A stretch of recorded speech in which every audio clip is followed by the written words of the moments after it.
ఆంధ్రప్రదేశ్‌లో కూటమి ప్రభుత్వం అధికారంలోకి వచ్చిన తర్వాత ఏదైతే తిరుపతిలో లడ్డూ విషయంలో గత ప్రభుత్వం పూర్తిగా కూడా జంతువుల కొవ్వుతో లడ్డూ తయారు చేశారు. ఎంతోమంది కోట్లాది మంది మనోభావాలు దెబ్బతినే విధంగా కూడా వైఎస్ఆర్‌సీపీ పార్టీ గతంలో ప్రభుత్వంలో దానికి కల్తీ లడ్డూలు తయారు చేసి భక్తులకు ఇది చేశారని చెప్పేసి చాలా ఇబ్బందికర పరిస్థితి చేశారు. అక్కడ ఉన్న దేవునికిచ్చే ప్రసాదంలో ఇలాంటి కల్తీలేంటని చెప్పేసి చాలా పెద్ద ఎత్తున చేయడం జరిగింది.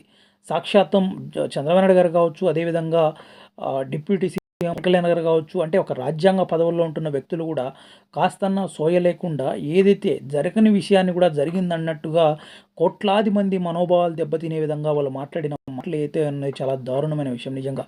అంటే ఈరోజు ఒక ప్రభుత్వంలో ఉంటున్న కేంద్రంలో అధిక కేంద్రంలో కేంద్ర ప్రభుత్వం అధికారంలోకి రావడానికి కూడా కారకులైన రాష్ట్రంలో ఉంటున్న ప్రభుత్వం అయినప్పటికీ కానీ ఏదైతే వాళ్ళు సిట్ ఏర్పాటు చేశారో పూర్తిగా కూడా అంటే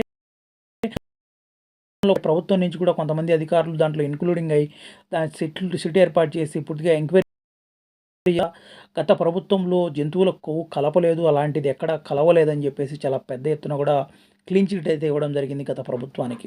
సో కాబట్టి ఇక్కడ ప్రభుత్వానికి క్లీన్ చిట్ ఇచ్చిందా, లేకపోతే వైఎస్ఆర్సీపీ పార్టీకి ఒక బిగ్ రిలీఫ్ అనుకోవాలన్నా, లేకపోతే ప్రభుత్వానికి ఒక మచ్చ అనుకోవాలన్నా అనేది కాదు. కానీ ఇక్కడ కోట్లాది మంది మనోభావాలు దెబ్బతినే విధంగా ఎన్నో ఒక దేవస్థానంలో ఇలాంటి సంఘటన జరిగిందని చెప్పేసి సాక్షాత్తం ముఖ్యమంత్రి, డిప్యూటీ సీఎం ఇలాంటి ఒక కనీసం ఆలోచన కూడా లేకుండా ఇలా ఒక ఫేక్ అలిగేషన్స్ ఎలా చేయగలరు?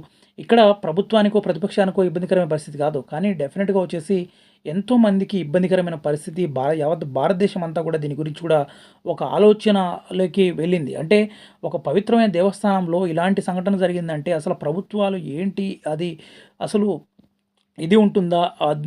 అక్కడ జరిగిన ఆయన ఎంతో పవిత్రమైన ఒక దేవస్థానం అని అందరూ భావిస్తుంటారు కదా! అక్కడ ఇలాంటిది జరగడం ఏంటి అని చెప్పేసి అయోమయమైపోయారు. కానీ ఈరోజు అక్కడ ఎలాంటి సంఘటన తెలిసినప్పటికీ కానీ ప్రభుత్వం నుంచి ఇంతవరకు ఎక్కడా కూడా క్షమాపణ కోరడం గానీ, అసలు ఆ విషయం గురించి మాట్లాడడం గానీ, కానీ చేసుకుంటూ కొన్ని మీడియా ఛానెల్‌లో అయితే కొవ్వు అయితే కలవలేదు గానీ దాంట్లో కల్తీ అయితే కలిసింది కదా! అంటూ ఎన్నెన్నో దానికి మరింత పొడిగిచ్చే విధంగా మాట్లాడతారు. నిజంగా ఎంత దారుణమైన విషయం ఏంటంటే కోట్లాది మంది ఆ ప్రజలే మిమ్మల్ని అధికారంలోకి రావడానికి కేంద్రంలో కావచ్చు, రాష్ట్రంలో కావచ్చు అధికారంలో రావడానికి వాళ్ళే తోడ్పడ్డారు. సో కాబట్టి మనోభావాలు దెబ్బతీసుకుంటూ వాళ్ళ జీవితాలతో ఆడుకోవాల్సిన అవసరాలు ఏమొస్తుంది?